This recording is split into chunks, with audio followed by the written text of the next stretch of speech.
Wife flirted at the party. Her friend said, "Your turn's over, he's with me now."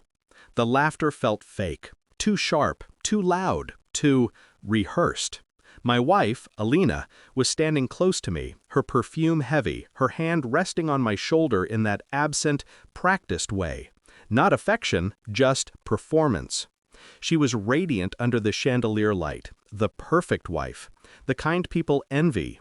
But I knew that look in her eyes. She was hungry for attention, and she wasn't hungry for mine. I watched her laugh at some joke I didn't hear, her hand brushing the sleeve of another man's jacket.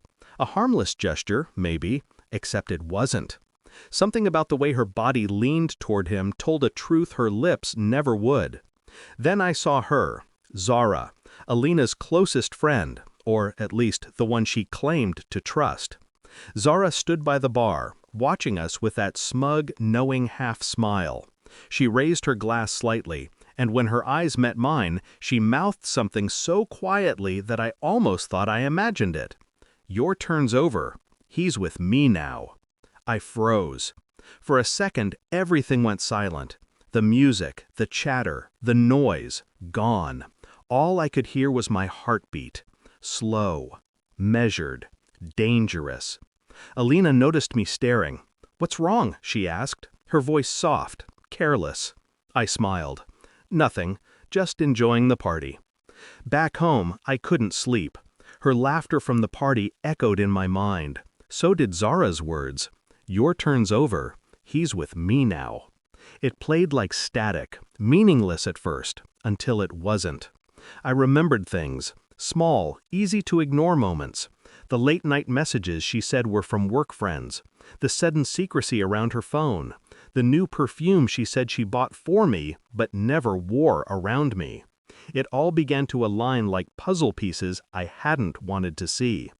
The next morning, I watched her move around the kitchen. Beautiful, effortless, lying. "Going out tonight?" I asked, my voice calm. She nodded. "Zara's having a girls' night. You remember, right?" "Of course," I said.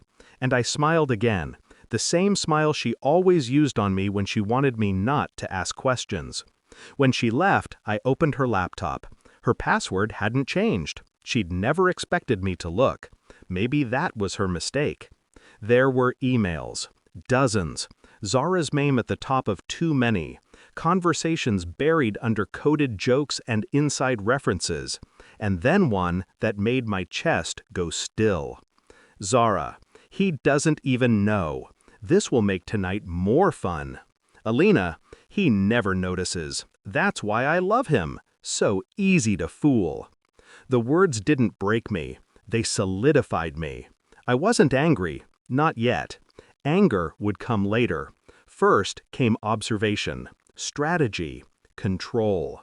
Over the next week, I became quiet, measured, a shadow in my own home.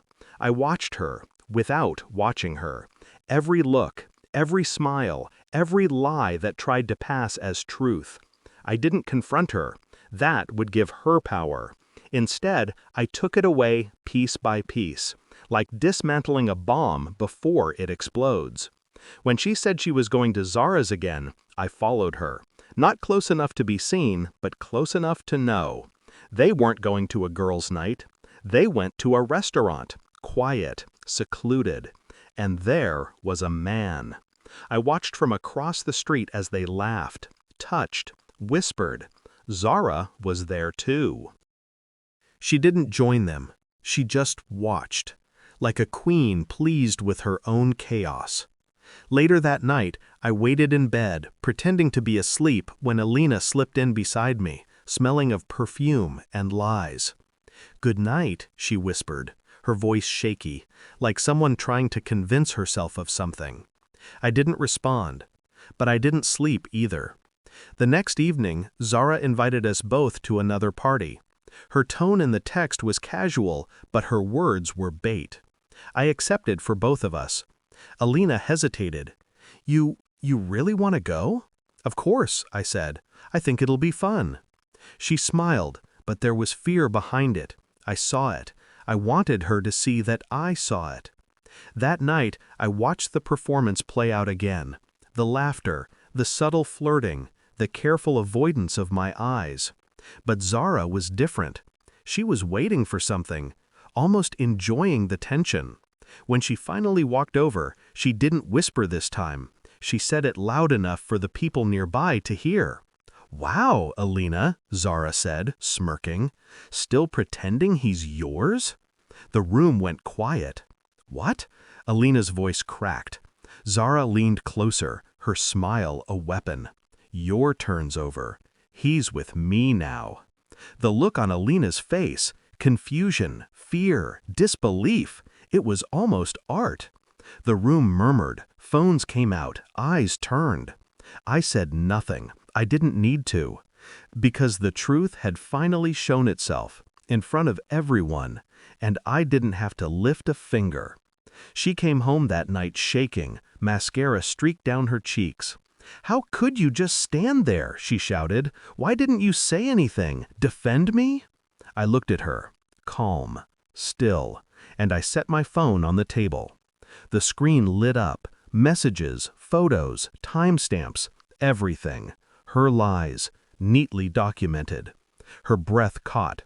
You went through my phone?" I smiled faintly. "No, you left it unlocked." She tried to reach for it, but I slid it away. "You said I never noticed," I said quietly, but I did. I noticed everything. Tears fell, fast and desperate. "I didn't mean for it to go that far." "Stop." My voice wasn't loud, but it cut through her like glass. "You meant for it to go exactly that far. You just didn't mean to get caught." For a long moment, she said nothing, just stood there, breaking in slow motion. And then she whispered, "So what now?" I looked at her, really looked at her, and realized I felt nothing. "You'll figure that out on your own," I said, standing. "I'm done playing your audience." I left her there, in the silence she'd created, and closed the door behind me. It's been months. The papers are signed. Her name feels like a scar I stopped noticing. People still ask me what happened. I tell them nothing, because the truth doesn't need an audience. Sometimes I still think of that night, Zara's smile, Alina's shock, the way everything finally fell into place. And I realize something. Betrayal doesn't destroy you.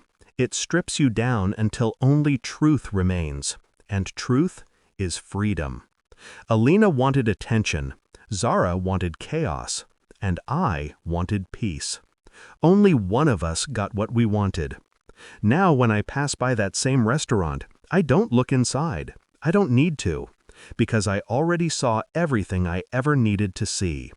The truth, unfiltered, and her face when she realized she'd lost me long before that night. And that, I think, was the real ending.